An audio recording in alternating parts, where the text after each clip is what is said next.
Good afternoon, everyone. My name is Vikas Pota. I'm in London today. Actually, I've been here for 4 months under lockdown, so that shouldn't be as a surprise to you. What I've been doing over the last few months is I try to understand what's happening around the world with regards to education and the response to the pandemic. At the beginning, it was very much about what will happen when schools close. Then it was about, well, what do we do about inequities? And now the conversation has transitioned rightly to, well, how do we build back stronger? And in all this process, we've had various interactions with policymakers, with entrepreneurs, opinion formers.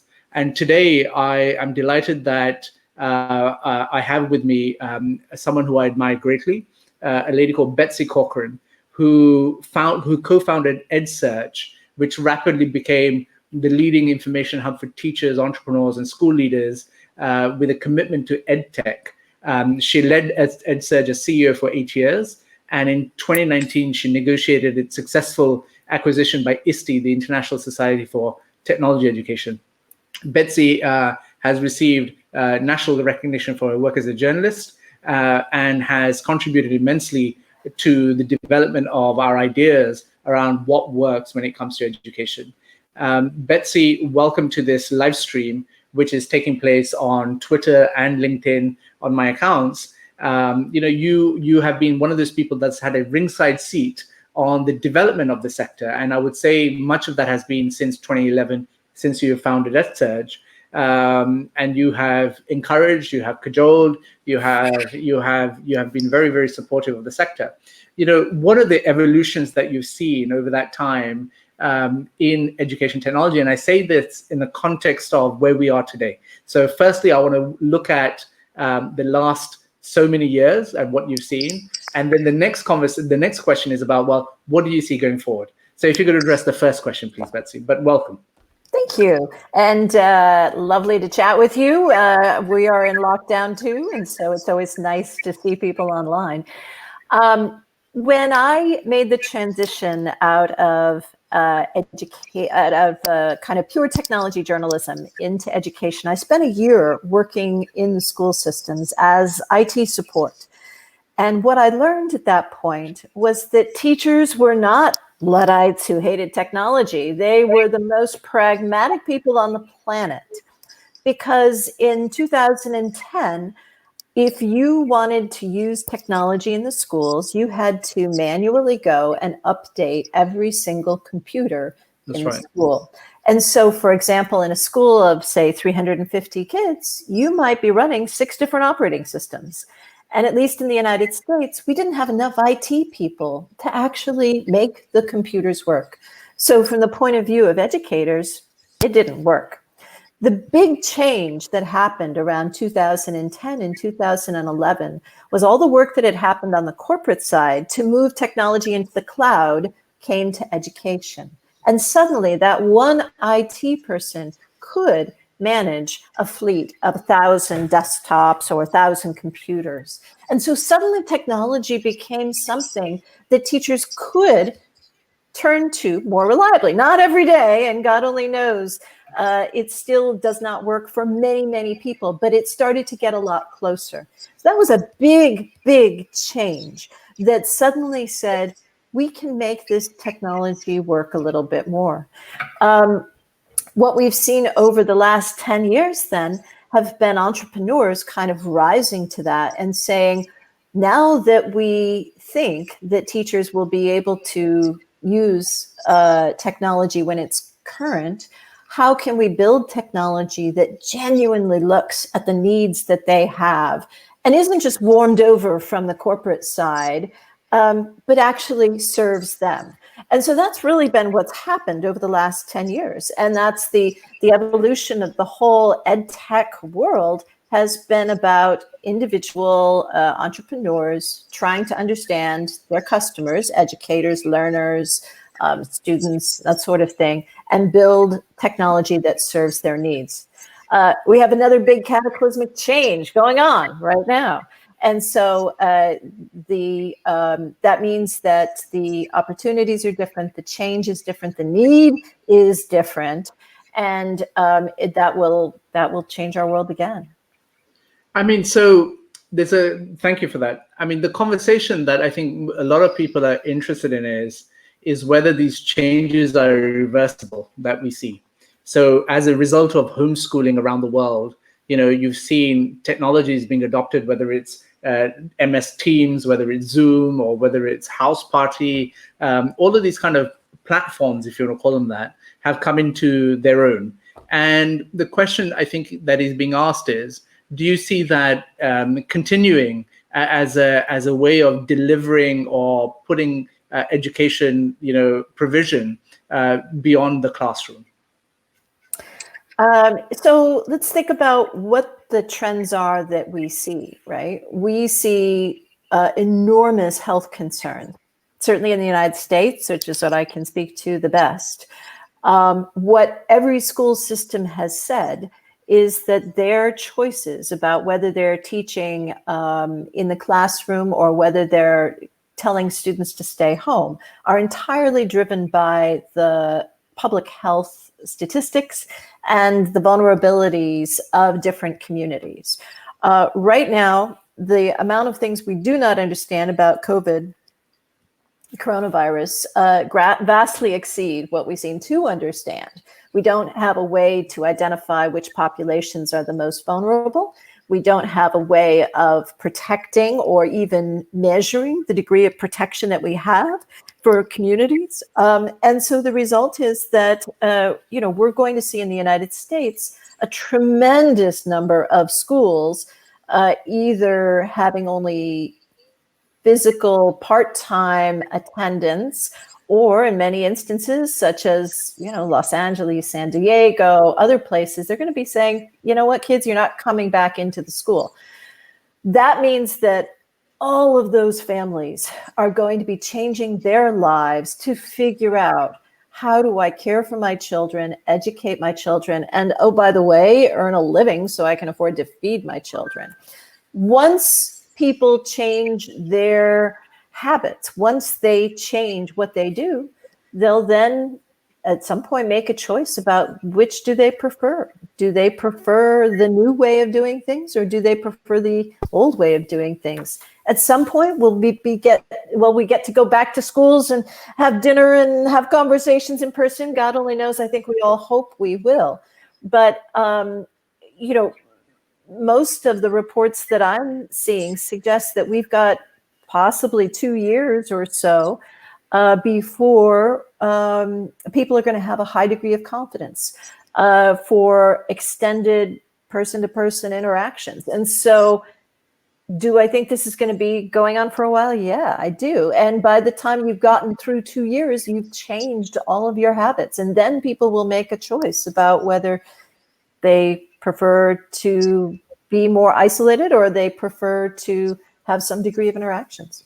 So I'm interested. It's a really interesting perspective. I've never thought about it just in the US's context, which is obviously where you are. I mean, we've had many. I mean, you've got the age-old TED talk that you can hear, you can listen to about how not much has changed since the first industrial revolution in education, especially when it comes to public education systems. Those kind of cataclysmic episodes have happened in the past as well, but yet not much has changed. And so, what fills you with your confidence that actually things will change? So this may not be well informed, but when I think about the Industrial Revolution, the change from an agrarian community to an Industrial Revolution kind of community, at the core of it was how we managed our time, right? When you have an agrarian community, your time is measured by, when the sun's coming up, when the sun's going down, things like that. When you have an industrial community, your time is mechanically measured by that clock. You have to clock in at 9 o'clock and clock out at 5 o'clock and that sort of thing. It seems to me that one of the things that has most fundamentally changed is how we think about our time. When I listen to the stories that people are telling right now about their lives in COVID, they're working at different times, they're educating at different times, they're resting at different times. I think we may have broken the clock. And I don't know what that really means, but it seems to me to be very fundamental. In schools, we talk about seat time. We talked about the tyranny of seat time. We talked about how we measured success around how long students were sitting in their seats, not around how much they learned and what they could actually do.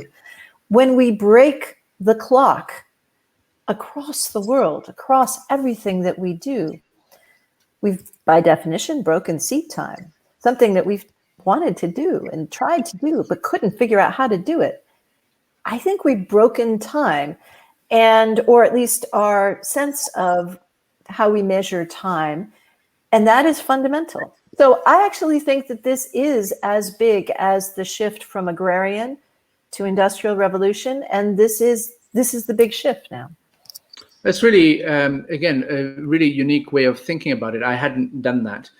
Much of my work and my thinking has been around, and recent conversations have been around public education systems and politicians and political figures and civil service capabilities around this. And, you know, what do you see with regards to public education? So I understand that in the US in particular, there's also a large decentralized model via charter schools, as well as a private education sector. But when you look at the public schools that exist, you know, I'm thinking about teachers that I know from my previous tenure who work in that system, who tell me that the inequities are just so significant that actually to think about the pivot to something different are just too significant, and therefore unaffordable and unrealistic to pursue. Do you see that the changes that you describe also take root in public education? I think so. Now, again, not to sound cliche, but what we don't know is so vastly overwhelmed by how much we do know right now, right? You're absolutely right about the inequities. And I would say that we could not have continued the way on the path that we were. If you took a linear extrapolation of the path that we were on, it was not heading anywhere healthy for anyone. It certainly was not heading in a positive direction for so many children who come out of really, really, really challenging socioeconomic structures, and certainly for racial structures. So now, does this mean that we're going to be better, or does this mean it's going to be worse? I don't know. I think it's fundamental that we have to try to think it through, to try to find a way that we get to a better place than to a worse place. The potential is dramatic in either direction. But I don't think that the linear extrapolation of where we were was working. And so I wish I were smart enough, Vikas, and perhaps people out in the world are smart enough, much smarter than I am, to imagine how we can try to address some of these inequities. But we weren't solving it on the path that we were on. Thank you for that. You know, the question that I now most want to ask you actually is, and it's maybe a little bit uncomfortable for you, which is to do with, you know, which companies do you think are doing incredible work during these times? You know, again, like I said, you have a ringside seat and you've been watching all these players for a long time. Who, you know, I'd love to hear from your vantage as to what's happening out there. If you could just tell us about some incredible innovation or those companies that are impressing you in the EdTech sector that are doing prolific work.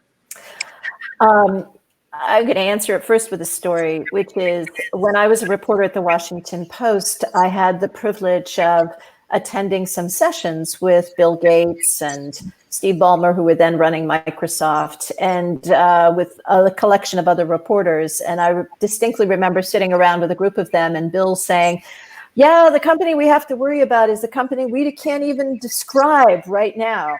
And that was right around the time that Sergey Brin and Larry Page were starting to work together at Stanford University and create Google. So I'll echo Bill's observation, which is I am quite sure that the companies that are going to do the most brilliant work are ones that are being invented by 2 people or 3 people who are right now sort of probably on a Zoom call, sort of plotting and planning and thinking about what they should do. I will contend that right now, well, let me ask you this, Vikas, what at this very moment, given where we are in 2020, what right now is the most important platform for education on the planet? We've had this discussion, so you know what I'm going to say. I actually think the company that's done remarkably well is Microsoft in this. So I'll take it one step up and then I'll come to the specific companies. I think the most important platform right now is the communications platform. Oh yeah, sure. Call it Zoom, call Sure. it Microsoft Teams. Sure. If you look percentage-wise at the number of usages of Zoom versus any other platform, including this one, which you're doing a great job on, Zoom is got an overwhelming majority of the market share right now. I think that Zoom is in an astonishing position to have a profound impact on education, on learning, on education and learning across the globe, right?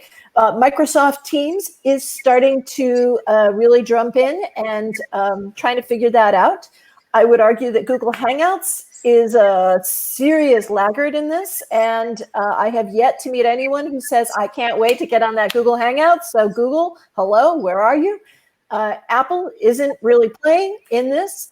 And I'm starting to hear about some startups that are looking at how do they use AI technology to support video conferencing. And so once again, I'll go back to the ones who are really going to win in this are folks that we haven't even heard about yet, haven't even incorporated yet. But I would say that whomever figures out how to build an authentic user community, developer community, Google Classrooms, I don't know.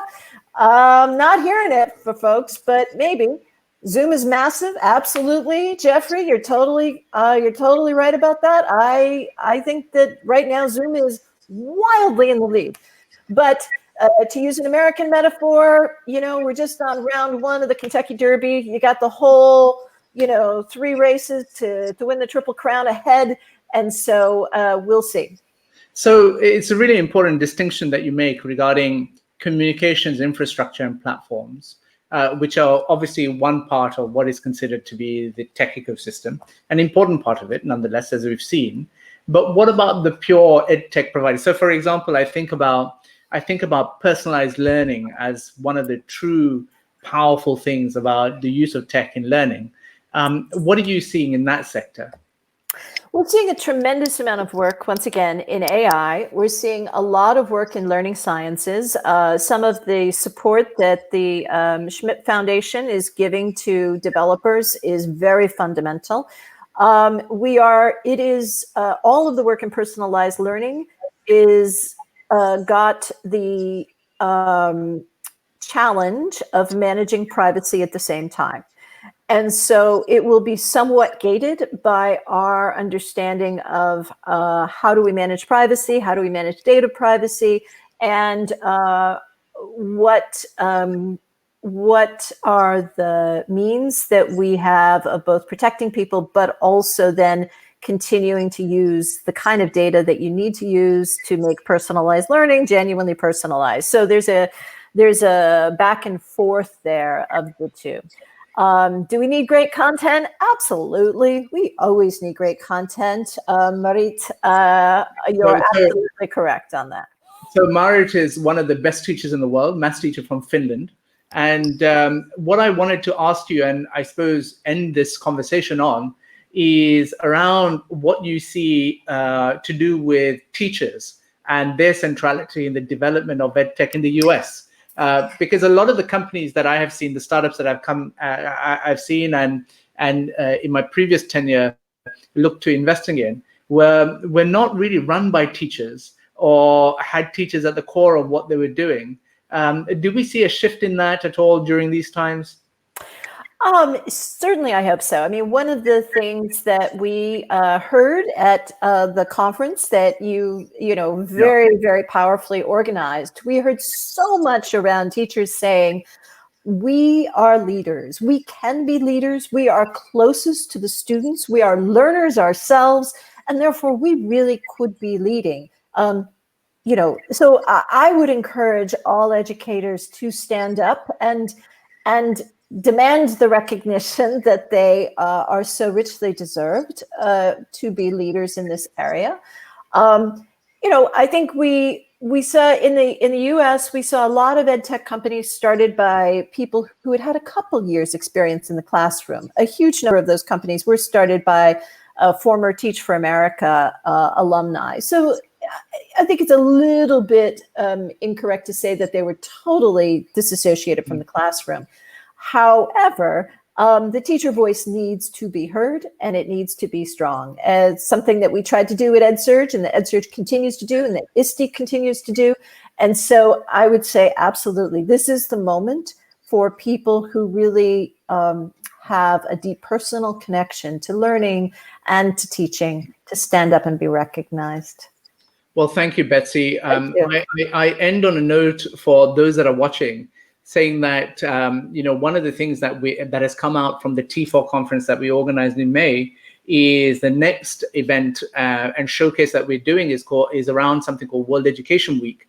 And the idea, as Betsy says, is to do with reframing of this discussion about how we accelerate and improve learning outcomes in classrooms all over the world, but by looking at the practice and expertise of schools around the world.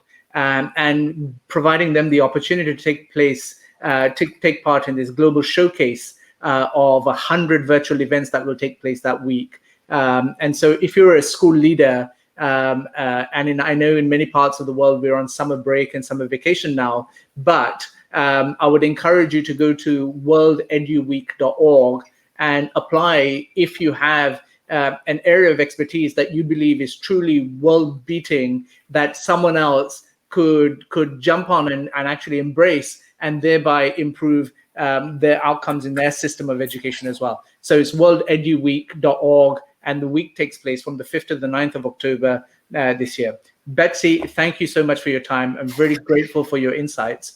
Are there any parting words to those people who are watching? Well, I want to thank you, Vikas, for what you're doing. You're doing a tremendous amount to connect the world. And let's just keep sharing those stories about what's going on in real classrooms with real teachers, with real learners. You're very kind, and have a good day. Thanks.